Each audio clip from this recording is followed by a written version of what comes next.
Coming up on Not the End, NDE. And I was still crippled at that time. Even after my comeback, my near-death experience, I was crippled for about 4 years. I was legally blinded. Yes, and now I have 20/20 vision. When they came to me and they asked, and the people, the spirits, would talk to me. And you may say, those are demons, but they're not. They are not. These people got healing from that. Evil is not healing. Evil is not healing. Many have died and returned to tell of their near-death experiences.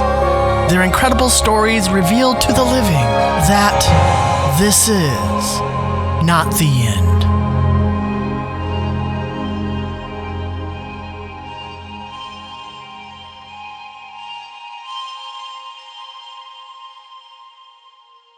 Hey guys, my name is Peg Fields, and I'm here today to tell you the story of my near-death experience. Now, this has taken place in 2000, so it's been a few years ago. But nevertheless, it's still so vivid and still very precious in my heart. So in 2000, I was owner of 2 businesses, and I had my own massage therapy school. I was a licensed massage therapist, and I also had a construction company. 8 months away from bodybuilding competition, I was in the best shape of my life, but still and yet there was something that was missing inside of me, and very stressed about that. So anyway, I went to a hypnosis class, and the guy there did what is called an instant induction, which I knew nothing about at that time. But he did an instant induction on me, which dropped me. My head did not hit anything, but the injury that I sustained was it's like a shaken baby syndrome. So my brain went forward in my skull and went back in my skull. And so that was like the shaken baby syndrome. And I ended up going unconscious, but I was still on my feet on the floor, squatting down. And when I came to myself, it knocked me unconscious. He was in front of me and just squatting down with me and holding me. And when I went unconscious, when it first happened, everything was black. Everything was just black. And all of a sudden, this big fire shot up in front of my face. And I'm thinking, what in the world is this? And then it felt like all of my intestines, my abdomen, all the inside of me was just yanked out, scrambled, and then put back in. I know it sounds very weird, but it was very weird to me too as well. And when I came to myself, when I become conscious, I was just sitting there, squatted there, crying and screaming and telling him, stop, don't do this. And I was crying so hard I couldn't breathe. Now I was still in the squatting position, and my legs, the bottom part of my legs, felt like they were on fire. And I have no idea what that was in the moment. So as he picked me, helped me get back to my feet, and we waddled over back to my seat, my chair, I sat there and I was just literally shaken. And I said, something is terribly wrong. Something terribly happened just now. I went to a local friend. He was a licensed clinical social worker, and he worked on me, and he's like, Peg, you are messed up. That's what he told me. And he said, your poles have switched. Well, at that time, I really didn't know what north, south, if we were even had poles in our bodies, but we are electrical. So anyway, he worked with me, and then in 2 weeks I was able to drive again. But during that time, I was going in and out of consciousness. It would be like I would wake up in a different place consciously in my mind and then come back in my body. It was really frightening. But I still had these 2 businesses to run, and I was a single mom at the time. So that went on, and I was still trying to do my bodybuilding competition, and it seemed like the more I worked out, the worse I felt. And I kept feeling worse and worse, and I would go to doctors, and I went to all kinds of doctors. And that was in October of 2000. Within about 6-ish months, I remember all of my children standing around my bed, and I knew something wasn't right, because I would take my children to school and come back home and get in the bed. And then out of consciousness and back in consciousness. It was a really crazy time because I had no one to talk to. I had no one to tell this to. And the people that I did tell it to, they thought I was like losing it. So the more I worked out, the worse I became. And then so one day I laid down in the bed after taking my child to school. I was so exhausted. I laid down and all of a sudden I was in this dark place. So dark. Like the darkest dark I've ever seen. And so I was sitting there and I'm looking around and it felt like I was sitting, but not like I could feel a chair or anything around me. So I'm sitting there looking and looking. I'm thinking, what in the world is this? What is this?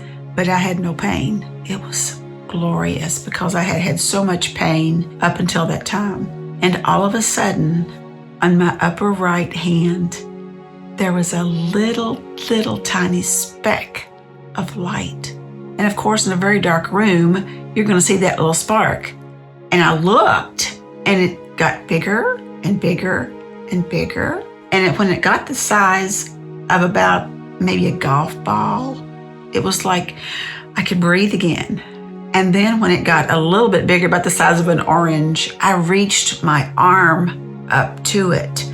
But as I was going, because I knew if I extended my arm, I would be home. It was home. So I extended my arm as much as I could. And just as I was about to reach the light, the tunnel where that liquid white light was, I knew I'd be home. But my arm was slowly lowered back to my lap.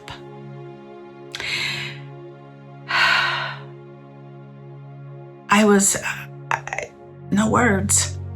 Can you imagine? You feel like you're home and then you're not anymore. So I was sitting there and trying to compose myself in this still dark room. And then there was like streaks of light coming through. And then this being, which looked like smoke, but like gas fumes off of a gas heater, was coming in front of me. And clearly it said in a very regretful voice, "Peggy, it's not your time yet." So when I came back in my body, I was looking down. I was lying down in the bed, so I was looking downward. And as I come back in my body, my consciousness started filling up my body. And as it got down to like my knees and below my knees, it felt like this horrible pins, and I call them nails, penny head nails, were going through my veins. And it was the most horrendous pain. And I come back in my body and I'm just lying there in the bed by myself thinking, what in the world just happened? And I had the most sad heart in the whole world. But it wasn't something that I wasn't unfamiliar with because I had had those familiar feelings earlier in my life. And also, I will tell you a little bit about that later. As the days wore on, I remember looking in the mirror and I got up and my hair, you could just pull strands out of my hair. My skin was literally gray and it was horrendous. I got to the point, just a few days, I'm thinking a few days, it could have been a couple days. I was so bad that I couldn't even go to the door to open the door. I had to crawl to open the door. I had called an old friend. My parents checked in on me and they came to stay with me. They had to give me a bath. They had to take me to the bathroom. You can imagine owning two businesses and being a bodybuilder and being very independent and raising your child. And then all of a sudden, someone else is taking care of you. Very, whew, it was a big thing. But the most important thing that I was feeling was sad, such a deep sadness, a deep longing. And don't ever let anybody tell you that there's not a heaven, because there is. that was just a minuscule thing that what transpired over the next few days, few weeks, few years, and actually is still happening. And this is 2024. So jumping back to that feeling of being home, I have had so many experiences as a child, being caught up in the clouds, being taken home and then brought back. Very, very, very heartbreaking, very heart-rendering. So before this happened in 1998 or 99, I remember praying one morning. I said, why am I so angry? Why is there so much anger inside of me? Why am I so sad? Because anger always is an underlying piece of sadness. And it was revealed to me that I had gone home before and was sent back. And that's why the anger, the deep sadness. So those of you out there that have had this experience, you'll know exactly what I'm talking about. It's something that you can't ever feel here on earth. You can't. But I want to tell you a little bit about heaven. Heaven is real. Death is not. So don't be afraid of death. Don't be afraid of what humans call dying, because we don't. We just literally walk into a different reality. There is no sting in death. There is no pain in death. There is no pain, period. But you are in another, you can call it dimension, you can call it frequency, you can call it realm. I'm not a person for labels anymore. Those were kind of just dissipated away. But you know, when I was taken back several times, the colors there are like neon colors. They're like, you know, the colors you see on the open close sign or the beer sign on some of the windows. That is what colors are in heaven. And everything here on earth is muted down. Even though the most glorious, beautiful fall day and the flowers are glistening and the colors, the oranges and reds and golds are glistening in the sun, no comparison to heaven. No comparison to where we're going. So as I went through those days in, days out, consciousness and then physical again, was so exhausting because I wanted to be there. I wanted to stay there. And you don't think about, oh, my family will be sad. Wonder how this one's going to react. You don't think that. Your heart is like total peace. And yes, we can bring that back and have that here on earth while we are here. It's amazing if you want to live that way. Anyway, getting back to my story, the colors, when you are in heaven, it's like when you walk, I get goosebumps. The flowers, they flow with you. They're like this magnificent neon colors and they're alive. The flowers are alive. The grass is alive. The greens there, the browns there, they're not muted. They don't look dull. Nothing is dull there. And the light is like, there's nothing to describe it here on earth. There's no words. There's no English words that I know to describe what heaven is like. So those for you that are afraid to die, don't be. You have a place. You have a most wonderful, freeing experience. And everyone's different. Everyone has a different experience. There are many threads that are tied together because when this happened to me, I had no idea that was a near-death experience and other people had experienced it. I just thought it was something that I went through. And I told people and they literally thought I was crazy. And so that would make you zip up really fast. But coming back in my body, my electrical system was completely destroyed. I could not sit under any kind of electrical devices. I couldn't hardly talk on the phone. I couldn't sit in a place with the lights on. I could hear electricity, and yes, I still hear electricity. So I have to be careful of where I am because it makes my body hurt. Does everybody experience that? Probably not. I don't know. But for me, it's like it electrocuted my body. So I had to learn how to live again, how to think again. My memory was like almost gone. There were some people I just forgot existed. But at the same point, there were things happening to me that I could not ask other people. I was raised a very, very, very strict Christian in that we believed that after you pass, you're not here anymore. Your consciousness is not here anymore. But what happened to me was people started coming through and talking to me. Loved ones started coming and talking to me. And I know in Christianity, you might say, well, those were demons. But I want to tell you, if you go back to Scripture, you will find out that there's been happenings of many, many times that this has happened in Scripture. And it's not demonic. Just like Jesus said, they just are asleep. Even when he brought Lazarus back, where did he bring Lazarus back from? The little girl that he healed, he said, she's not dead. She's just asleep. And we as believers just kind of like glance over that. Well, that's what I was taught. So, but in my heart, I knew that that wasn't true because these people were coming to me from all over the place. And being a licensed massage therapist, I would have clients come in and I would have them on my table and I would start getting messages from other people. And I would say, well, who has the sapphire ring that's very ornate? It's lying right beside your head. And I would literally see it. And it would end up being her aunt that she absolutely loved. One of the stories, and that's in my book, I'm not going to disclose that here.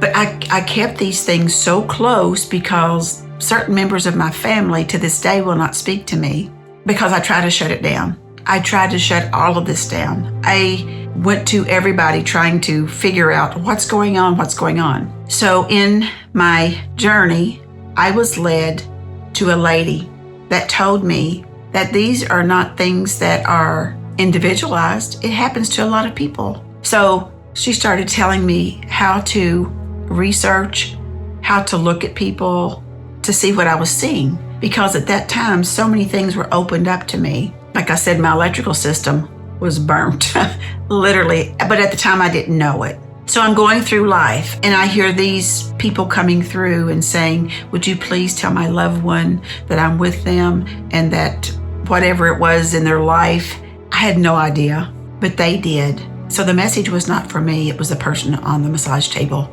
that I was treating. Time after time after time, that happened again and again. And I couldn't just brush it off. I mean, it was real. It was real. And people would come to me and they're like, do you see anything? And I'm like, am I doing wrong? Because of my belief system. But as I prayed one day, I said, take all this away from me, Lord. Take all this away from me. And I was still crippled at that time. Even after my near-death experience, I was crippled for about 4 years. I was legally blinded. Yes, now I have 20/20 vision. When they came to me and they asked, and the people, the spirits, would talk to me. And you may say, those are demons, but they're not. They are not. These people got healing from that. Evil is not healing. Evil is not healing. So I just want to condition that because for so many years I covered it up. I just try to shut it down. So I got down in the floor one day, prostrate, my face in the carpet, and I was crying and crying out, Lord, if this is not from you, please take it away from me. I don't want to do this anymore. It's too much. I would be walking down the street and God would tell me to go into a place. I would go into a store and I knew everything about that woman. It was amazing, and it still is amazing. But I was down on the floor and I was praying and crying from my heart. And I said, please take this away from me, because in my belief system, that doesn't work. That's before I did my research. So I was lying there on the carpet, begging and crying and wailing. And all of a sudden, it was like honey was poured over my whole body. That's the only way I can describe it. It's the most beautiful feeling, peaceful. And I said, it's gone. It's gone. Thank you, Lord. But I got up. The colors around people were even more distinct and more beautiful and more pronounced. The things I could see inside of people were more distinct, more detailed, and more clear. clarity. And so I said, okay, I'll do whatever you need me to do. So they say, Peg, that's your gift or your curse. Because I was in such a horrible shape in my physical body. But I knew things that I'd known, I guess, from a child. But this injury opened it up even more. So I closed it down, or I tried to. But if you have a gift, if God's given you the gift of seeing, of healing, of painting, of singing, whatever that gift is, embrace it. Embrace it. Love it. Find out what it is, because, like an artist, you might know how to paint really, really well or draw really, really well, but there may be ways that you can do that better, or programs or schools that you may be able to do that better. So do that. Go to the schools, go to the singing schools, go to who you need to go to refine your gift. And that's exactly what Jesus did in the lost books that we are not privy to in our own canon. And I suggest that you do look other places to find out what's been taken out of our canon, our modern day canon. So I went to someone was brought to me, I know by God, and she showed me all the things that she had been through in her near-death experience like 30 or 40 years before that. And she was a godsend. She helped me to understand how these things work, how they are put together, praying every day to the Lord. Just amazing, amazing gift she was to me. Now, fast forward now, I've had over 15,000 clients all over the world, and I can tell you story upon story upon story, and each one is so very special to me. And my clients have done videos that they've actually put online to show other people that I do and I can see. So what I've done now is I started writing my stories in book form, just small books that are out there that can allow people to see that there is a supernatural part of us as humans. We're just not physical, we're just not mental, we're just not emotional, but we are spiritual. And a lot of people leave that out. So all those bodies combine together in this human form, what we call human. So when we leave here, we will drop this part of us, this part of our journey, and we will travel to the nebulas, to the clouds, and beyond, to other universes. It is totally amazing. And I don't want you to be afraid. If that's anything that I can say today that will help you, I don't want you to be afraid, because Jesus said, "Fear not, for I am with you." And He is real. He has been with me every step of the way. And I want you to know this, that what you are experiencing, what you are experiencing or have experienced, like if you've seen a shadow, or you've seen your loved ones, or maybe you've seen your guardian angel, don't think them away. Don't think those thoughts away. I know as children, I saw things, but how do you go into the house after you've seen yourself away from your body, but going in, running behind yourself? That's kind of hard to tell a LaRue County farm mom, isn't it? But just know that you are loved here on earth. You are so loved, and you're amazing. Humans are amazing. And when you go home, and we all will, we are all going home one day. So don't be afraid. Don't be afraid. Just know that in time, the people that are left here will be with you again. Yes, it's hard. It's hard when you lose loved ones here. It's so hard on us. But on them, it's not. They are liberated. They are freed. They're home. And in this bound body, unless you've had a near-death experience or you've experienced something other than this physical body, it's so hard to imagine. But those that have, I'm telling you, there's nothing like it. Nothing like it. So that's what I do now. I give people a message. I see inside of them what the doctors cannot see sometimes. And I think what I want to do with the rest of my life. No, I know. Is that you will be better after you leave me than when you met me. Because that's what we're all here to do. Just leave a little bit better footprint on this earth. I want you to enjoy life. And so you can check out my books, The Shadow in the Corner by Peg Fields and The Ring Within the Ring. They're very, very profound and they're very real supernatural books. So thank you so much for listening. God bless you all.